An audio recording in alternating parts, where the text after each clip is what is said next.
And the synopsis of this movie is when an asteroid the size of Texas is discovered Texas. hurtling towards Earth. Yes, Texas. They're very specific. It's just. I Sorry. wish it was just a giant cardboard cutout of the state of Texas just flying through space. Where's the panhandle gonna hit? Sorry. Okay. Well, the panhandle would have broken off and done some damage to France in the end. Right. Anyways, the synopsis. So this asteroid the size of Texas, it's hurtling towards Earth, and NASA, they enlist the help of the world's best oil drillers to destroy. Sorry. You're the one who has to try to get through this. I'm sorry. I don't even know how that happened. I'm just gonna keep going. Yeah, it's absurd. That's how. So this Texas-sized asteroid that's coming towards Earth, and NASA needs the best oil drillers to destroy this civilization-ending rock. Their plan is to drop a nuclear bomb inside of the asteroid, blow it in half, and send the two pieces past our planet harmlessly. And the only question is, which top-billed stars will be the ones to survive up until the closing credits of Armageddon? I got through it. Jeez, that's appropriate. It's appropriate that this is an absurd plot, so I mean, maybe the absurd process of getting through it is appropriate. Absurd is one thing. This is stupid.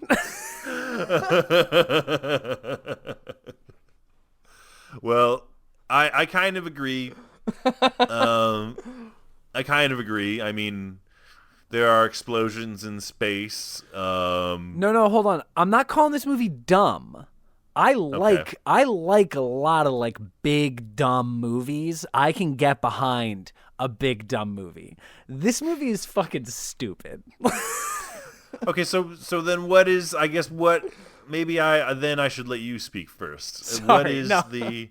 No, I'm curious. Then what is the difference? Like, what is the thing that stops this from being kind of like an enjoyable dumb and takes it into the realm of stupid for you? Because personally, I think that almost every line of dialogue in this movie is written on a level that just has like no respect for like its audience or the other characters and like the way people portray information to each other or talk about things or behave in any way that feels anywhere close to human. And on top of it, every time they like get into like the sciencey thing they're doing, it is so ineptly handled and so dumb. Not even dumb. Yep. It just feels so stupid. And so when all of like the sciencey plot points are moronic and all of the dialogue feels insane, this makes for a movie with like not a whole lot to latch onto. Like, I gotta say, like, almost thank God for Bruce Willis. Truly thank the gods for Bruce Willis, because he is almost so straight-faced in it that it oddly grounds some shit.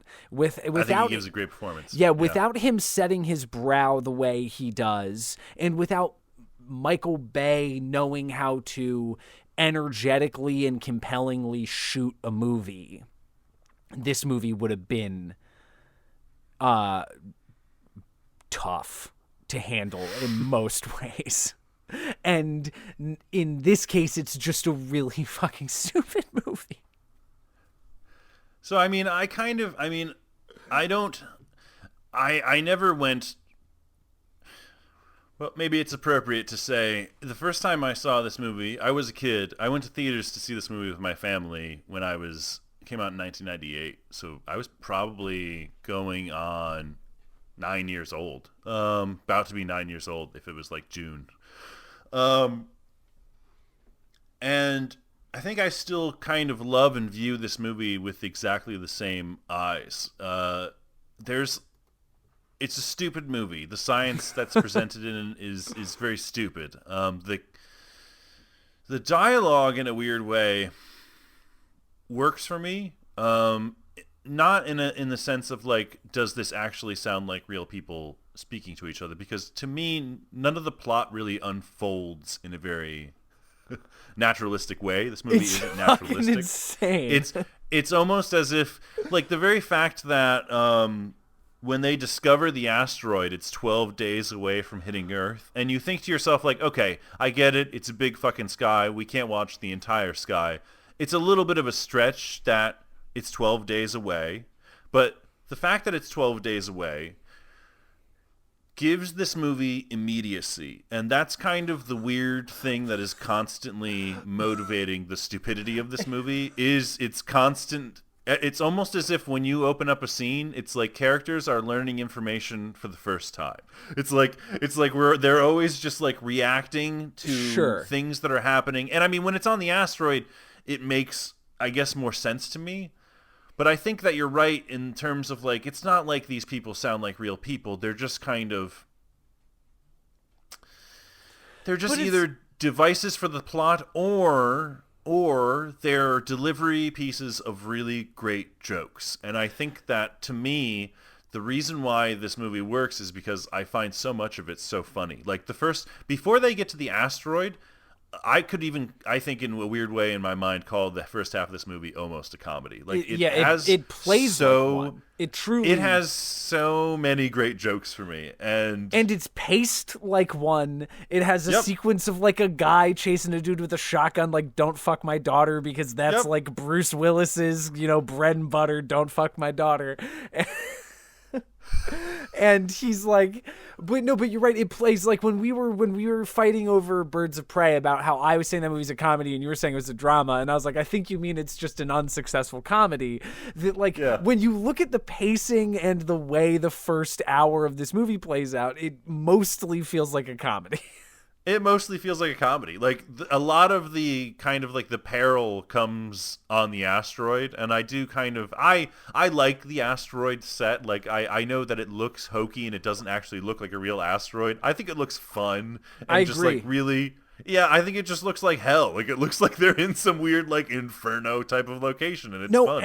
And from the beginning, like this. Like, that asteroid might be the best on-screen adaptation of Galactus yet. Like, it's, like, just, like, when you think about, like, it's just this, like, cosmic...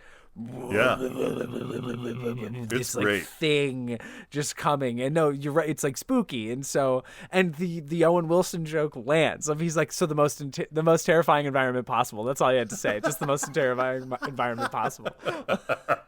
But like, so that's the weird thing about this movie, is that all the actors are pretty good. Like, I think Ben Affleck falls in and out of it. As a person who usually defends Ben Affleck, I don't think he's really holding his own in this movie.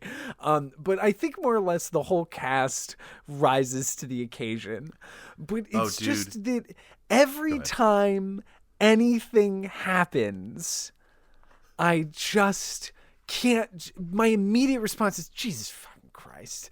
And it's like, when they give you a new description of a new problem, the concept of like a zoom in is a guy goes like, he's got space dementia, or just like, it's Chris, it's the size of Texas. Chris, it's the size of Texas. It is. Right. So we're going to drill to 800 feet. I want you to think about Texas. Listen, I want everyone listening to take a moment to think about Texas. Listen, it's deep enough. I think it's deep enough that it would cause a crack that would rupture the rest of... No, they're like, it's got a fault line that splits it in half, and it's like 800 feet. Like, I spent the last hour watching this movie. As I like the sets, I think it looks great. I think that Michael Bay knows how to shoot the shit out of a movie. I think the way that he spins the camera when they get up into the space station is super effective. So it's like, I get it. Like, I think it's really well made. And the whole time I'm watching that, I'm just sitting there, I'm like, 800 fucking feet? Like,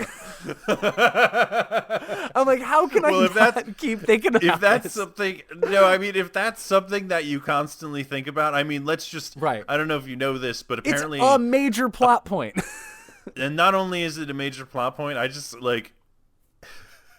You're right. It's stupid. It's This movie is insane. stupid. This movie is shown at NASA to people who apparently enter. I think, like, I read some trivia that basically Famously, people who yeah. enter like a NASA program, they are shown this movie and they are challenged to pick out all the mistakes. And I think they've gotten to like 168, like just Yeah, per bad I think like science IMDb mistakes in trivia. it. Yeah.